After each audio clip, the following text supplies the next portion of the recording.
Several years ago on Halloween night, I was still in college, having recently transferred to a new university and living alone in the dorms. That night, my friends and I went out for some costume parties, with everyone dressed up in various outfits. I wore a cowgirl costume and joined a few parties before heading to a nearby bar.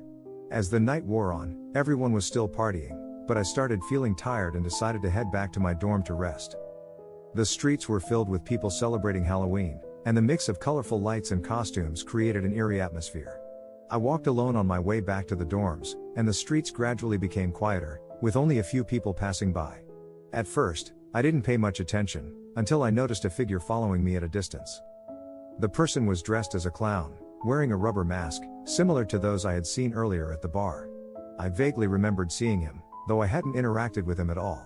Initially, I thought it was a coincidence and assumed he was just heading in the same direction. But as I quickened my pace toward the dorm, he kept the same distance, neither closing in nor falling behind. I began to feel uneasy and sped up. The walk normally took about 10 minutes, but that night it felt much longer. Under the streetlights, my shadow and the clown's shadow occasionally overlapped, and his steady footsteps followed closely behind me. Finally, I reached the dorm building and quickly swiped my card to get inside, breathing a sigh of relief. However, as I climbed the stairs and neared my room, I heard footsteps again behind me. I turned around sharply and saw the clown standing at the end of the hallway, staring silently at me. My heart raced as I hurried into my room and locked the door. Leaning against the door, I tried to calm down, but soon heard faint footsteps again. I peered through the peephole and saw the clown standing right outside my door, as if he was listening for something. I held my breath, trying not to make any noise. His hand slowly reached for the door handle, attempting to turn it. Thankfully, I had already locked the door. He lingered outside for a moment, seemingly unsure of what to do next. Then, he removed his mask, revealing a face that looked far older than any student. He appeared to be in his 40s or 50s. My heart pounded in my chest as I stared at his unfamiliar face, feeling an overwhelming sense of fear. Just when I thought he might take further action, the sound of a door opening echoed from the end of the hallway. The man glanced in that direction, then slowly walked away from my door and disappeared down the hall. I remained behind my door, waiting until I was sure he had left. I never saw him again, but that night I couldn't sleep. The thought that he might have followed me all the way from the bar to my dorm haunted me, leaving a chill I couldn't shake. On that Halloween night, I learned the importance of staying vigilant. The unsettling feeling of being followed still sends shivers down my spine to this day.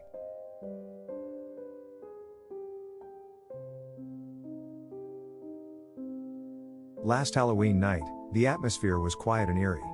A friend and I were casually chatting in the living room, with a bowl of candy prepared for the occasional trick-or-treaters. The time was nearing 8 p.m. and the doorbell started ringing regularly. We smiled knowingly, handing out candy to the kids. As it approached 9 p.m., the frequency of the doorbell started to slow down, and we figured the excitement of the evening was coming to an end.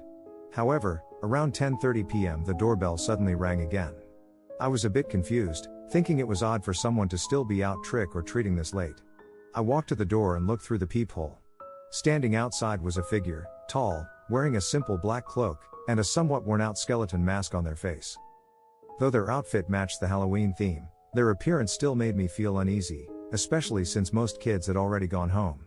I hesitated for a moment but eventually decided to open the door and offer some candy. The figure spoke in a low voice, saying, "Happy Halloween," but the voice was hoarse, sounding like an adult man. This made me nervous. I forced a smile and quickly closed the door after handing over the candy. Back in the living room, I told my friend about the strange visitor, and she agreed that something felt off. But soon, we dismissed the incident and continued chatting. Suddenly, the doorbell rang again. It was nearly 11 p.m. and this time the sound was abrupt and short. My heart raced as I walked back to the door and peered out again. The same person in the skeleton mask was still there, standing even closer to the door, almost pressed against it. I didn't open the door this time but simply stared at the mask, a cold wave of fear running through me. I retreated to the living room and told my friend that the person was still outside. She seemed nervous too and suggested we check all the windows and doors to make sure they were locked. As we went to inspect, I heard a faint tapping sound from the back door. We carefully walked over, and I peeked through the curtain at the back door. The figure in the skeleton mask was standing there, as if waiting for something. I held my breath and remained silent, silently praying that he would leave. We stood in tense silence for a while until, finally, the person turned and walked away slowly. We didn't dare make a sound for the rest of the night, and neither of us could sleep. That cold, uneasy atmosphere lingered until dawn. Who was that person? What did they want? These questions remain unanswered, but the image of that skeleton mask is forever etched in my memory. The cold and dread of that night became an unforgettable Halloween experience.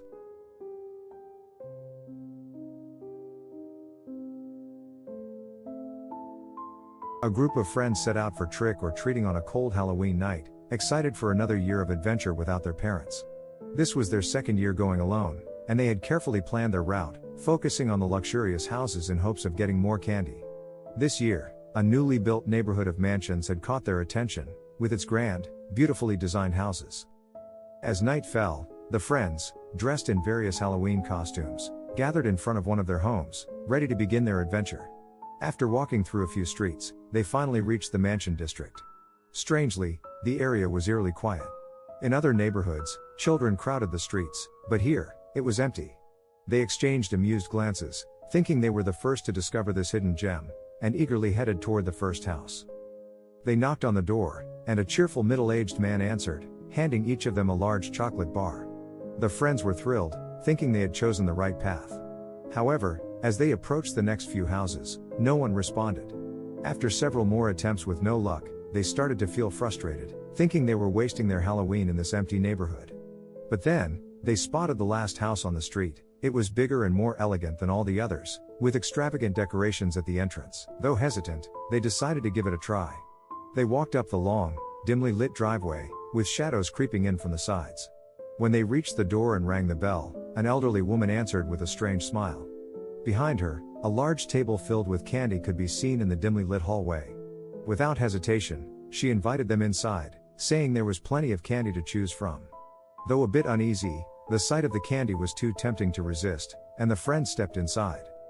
Once inside, the door suddenly slammed shut behind them, causing their hearts to race. The woman smiled again, saying she would go to the kitchen to prepare a special dessert for them, and quickly walked away. The air in the room grew tense as the friends exchanged nervous glances, realizing they were alone. Suddenly, footsteps echoed from down a dark hallway, growing louder. Without waiting to see what was coming, the friends bolted for the door. Fortunately, it wasn't locked, and they rushed outside into the cold night, hearing the woman's voice calling for them to wait. They didn't stop running until they reached the familiar streets near their homes. Out of breath, they collapsed onto the driveway, fear and confusion filling their eyes. Though they never spoke of the night again, every Halloween they couldn't help but think about that mysterious mansion and what might have happened if they hadn't run when they did.